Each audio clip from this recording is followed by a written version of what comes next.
Welcome to what's going to be my Linux Administrative video course series. Over the next few videos, I'm going to cover some of the basics of what's required of a Linux system administrator. These skills are going to be invaluable to you, whether you're just starting to look for the job as a system administrator or whether you just got a job as a system administrator and you're wanting to improve your Linux skills. So first, I would suggest you set up an AWS instance.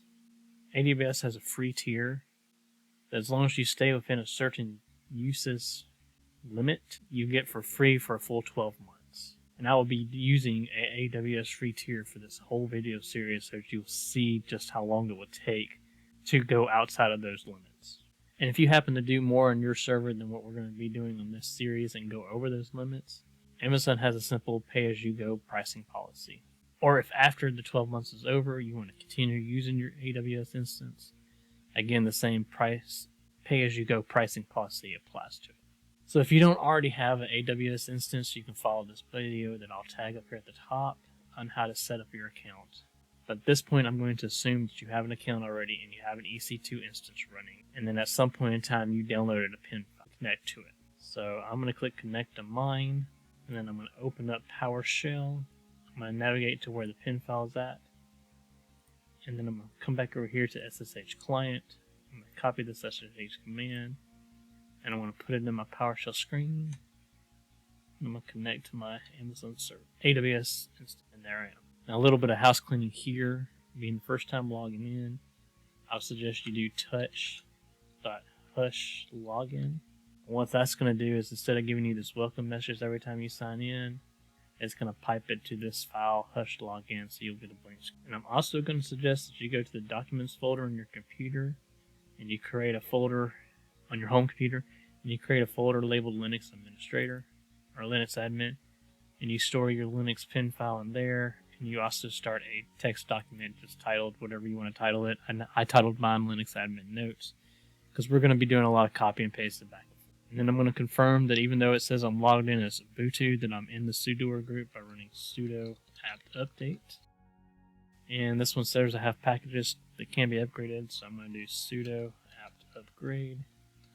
And I'm going to pass the argument Y, so it won't ask me if I'm sure. It will just go straight through with the updates like that. And for those of y'all following along at home and you want to make notes, in your little notepad you may want to put the change directory to where your pin file was at. And mine was in documents. And then we ran that SSH command. I'm going to copy it over into my notepad so that I don't have to keep going to here to do it. And I'm going to give it and simply do Control-Save to save it. So this is your personal Linux server to administer. You're going to get really comfortable with the command line doing this. And even though this server is actually an Ubuntu server, once you're comfortable with the command line, the commands are going to be interchangeable between most of the Linux variations out there, so you'll be able to use Red Hat almost as easily as you're using Ubuntu at the end of this. Now, a simple way to tell if you're logged in as a normal user or if you're logged in as root is to look over here at your command prompt. And as you can see, it's indicated by what's called a tilde and a $sign that says that I'm a normal user. And even though I'm a normal user, since I'm in the sudo group, I can switch user to root by doing a simple sudo su dash. And now I'm root, and as you can see it says tilde $, indicate that I'm a root. I'm in root's home directory if you want to be. I'm going to exit to Ubuntu, and a couple of different commands that you're going to run pretty much daily to check the status of your server. One command that I run daily is uptime. I like to run uptime because it tells me what the load average is on my server, and it tells me how many users are logged in, and it tells me how long the machine's been up. This has been up for about 3 hours now. Another use command is the free-h command, and it's an estimate of how much memory your machine has. And mine has 960 megabytes, and I'm using 217 on this AWS instance. Another command is checking disk space by using df-h. You can see here most of my disks, I'm using about 31% of my root directory. Let's say you wanted to change to your root directory, you just simply do cd for change directory and / for root. And now I'm in my root directory, as you can see by the prompt over here. I can do a quick ls command to see what directories are under the root. And we have bin, boot directory, dev, xc, home. There's several directories on the root, In Linux, you'll have directories instead of folders, and it's set up like a tree where you start off with root and you move downward in the direction. A good example is going to be your home folder. So if we're in root right now, and if we do ls of the main home folder, we're going to see the Ubuntu user. And if we do ls of home/Ubuntu, we're going to see his is empty right now because we haven't created anything. Don't worry, as we get to going through, we're going to create more and go deeper and deeper and deeper. Another quick command for getting some basic information off your server is going to be the uname command with a -a argument. And that's going to give you your IP address, and it's going to tell you that you're running Ubuntu, and it's going to tell you what version of Ubuntu 2204 on there. And it's going to give you the date and time. And it also tells me that I'm running on UTC time, which is something we're going to talk about later. Again, during all these videos, I suggest that you have this notepad out here and you make any notes you want to make. For example, if you want to note the uname command, you just simply come back over here, take your cursor, highlight this, copy it, and then come back over here and paste it. And then you have that in your notes to reference later instead of having to go all the way back to your server to get it. If you're ever trying to figure out where you're at on the server, a quick way is to do pwd or print working directory, and that's going to show you that you're under home and under Ubuntu. You can also look over here, and this tilde tells me that I'm in my home directory since there's a tilde there. So let's say you can use change directory to move between directories, like being very specific. So change directory / for root, and then we're going to go to var and /log, for example. So now if I do print working directory, it's going to say I'm in var log, and you can also look over to the left and see var log, see where you're at. Now to go back up a directory or back a directory, you can do cd /..., and that takes you at 1. That's indicated by both the prompt over here, and you can do print working directory and see over here. Now let's say I want to go back to the log directory. I can do cd space and then dash, and that would take me back to the log directory as indicated right there. And at any point in time, if you're way down here in a deep within the file structure, if you want to go back to your home directory, you just simply do cd by itself and then click enter, and there I'm instantly in my home directory. And so I'm going to do cd space dash to go back to var/log. And then I'm going to do a quick ls command, which means list. It's going to list all the directories and files there below you. I'm doing it here because the log actually has a lot there to it. And there's different arguments you can pass to the ls command. For example, you can do ls-l, which is going to show everything in a long format. And when it's in long format, you can see who has read, write, and executable rights to the file, and you can see who the author of the file is. Most of these files are going to be owned by root. And you can also see the last time these files were edited, which all these files are from today because the server was just created today. You can do ls-a, which tells the list command to list everything, including hidden files. And hidden files are distinguished by having a dot in front of their names. Right now there's only 2 hidden files, and it's dot and dot dot. And those are system files within the var/log folder. And do touch.test. And touch just simply creates a file. It doesn't let you edit it or anything. It just creates a file by whatever name you give it. So I'm going to do touch.test, and then if I do a regular list, you still don't see anything.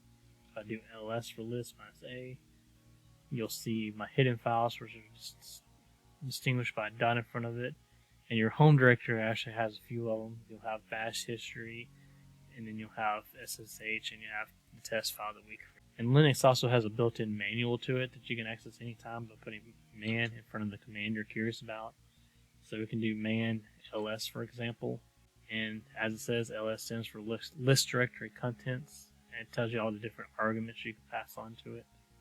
Most of the time when I use the ls command, I'm doing it with the arguments a for all, l for long, r for recursive, and t for time. So in that way it shows the most recent file down here by where the prompt entry is, but I also have it in long format so that I can see it.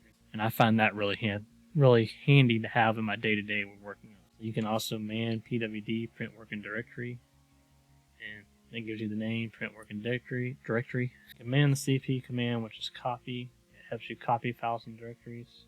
If you wanted to copy that test directory we just made, you can do cp test, and we're just going to copy it and make it a new name, just test so we can find it. Now we'll do ls, and there's our test. We'll do ls minus a. There's the dot test. They're both still there. Neither one has been changed. It's just you got one named. You got one that's not hidden and one that's. We can man the mv command, which means move or rename files. So if we were to mv.test to, we'll do test1. We'll do an ls. You have test and test1. But this time, if we do ls minus a, dot test is gone. It moved the dot test as a hidden file to the normal file, unhidden file, test1. So that's been changed. We can man the grep command, which greps prints lines that matches patterns, so it helps you search. And I'll be honest, I use grep a lot in search.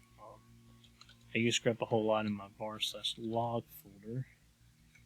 So let's look at log to grep. There we go. If we cat the grep log looking for sudo, we see every time that I've used a sudo command while logged into the server. So we'll man the man. You can man the man, and it's an interface to the system reference manuals. So it's all pretty simple. So even though we've been logging in as a Ubuntu, there is a root user.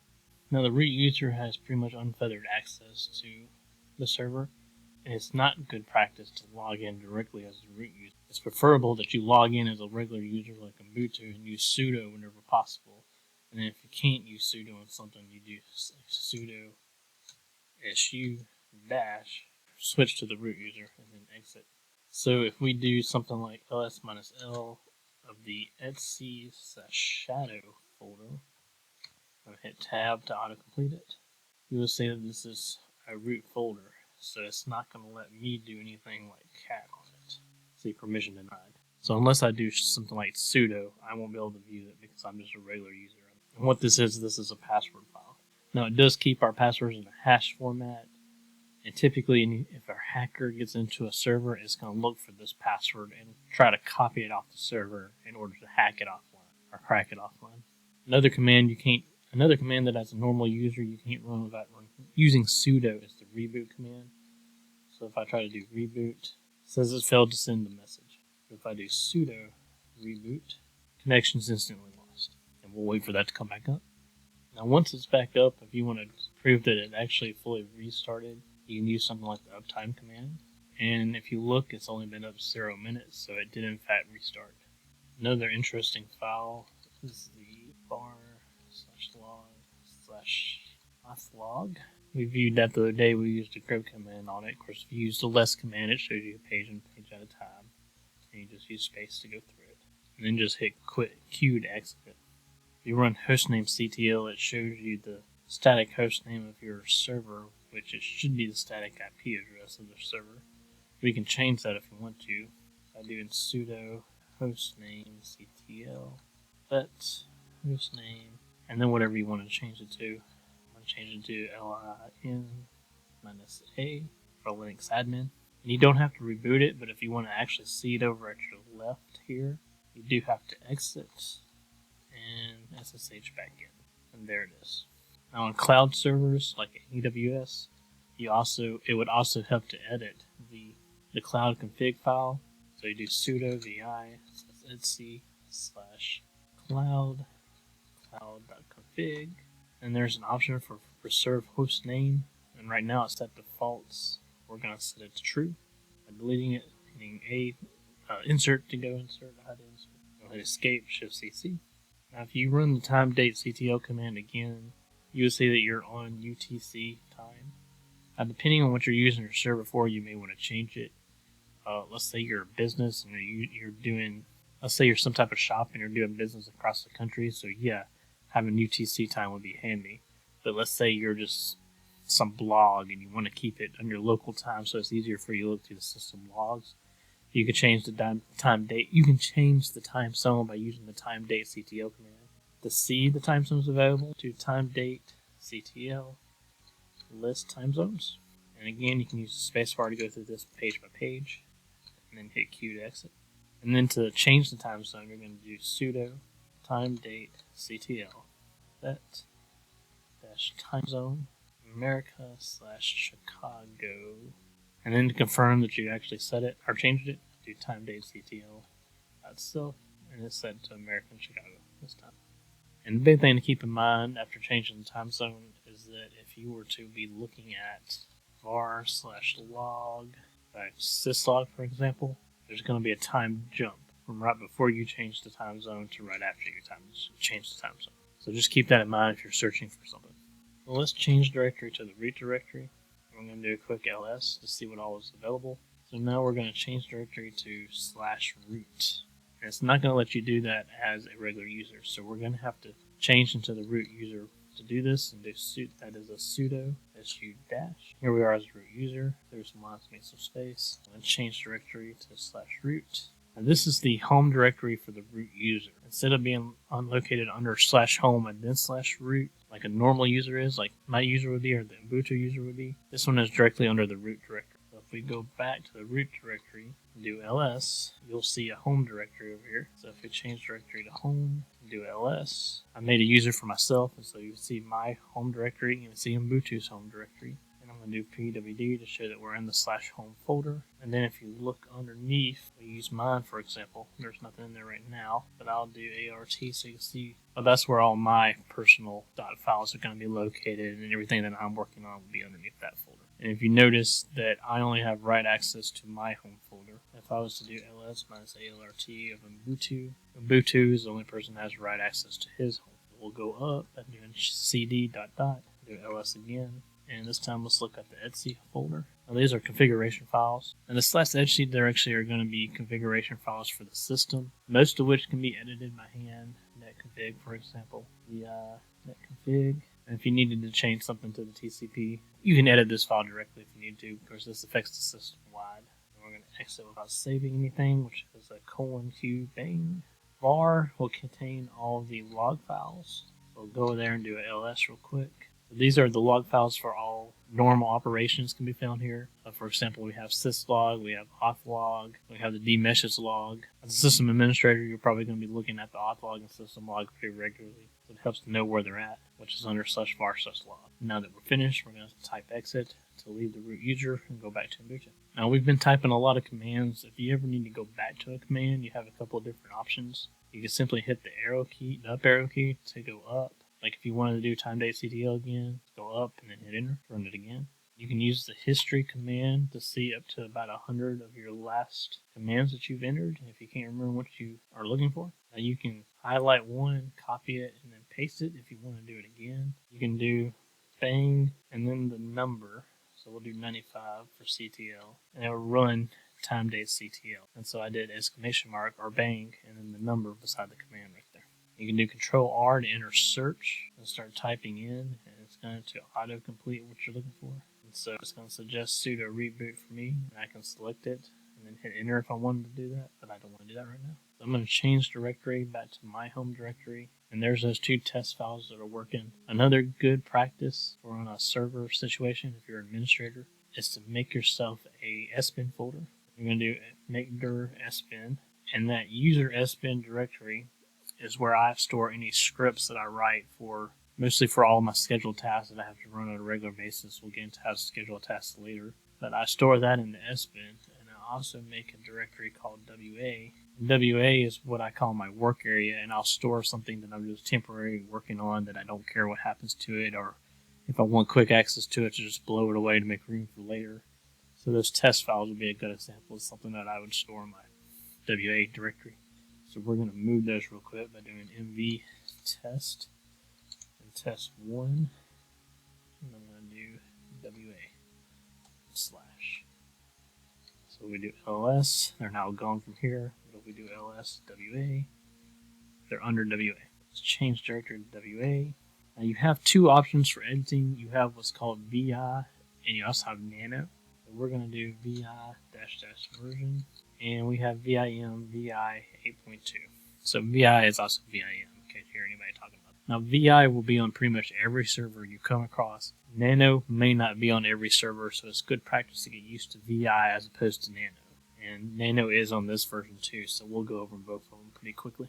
what we'll do is we'll do a VI, you do sudo VI test. And we're inside that test document where we can edit. So we can do I to go into insert mode, as pointed out by the insert word here.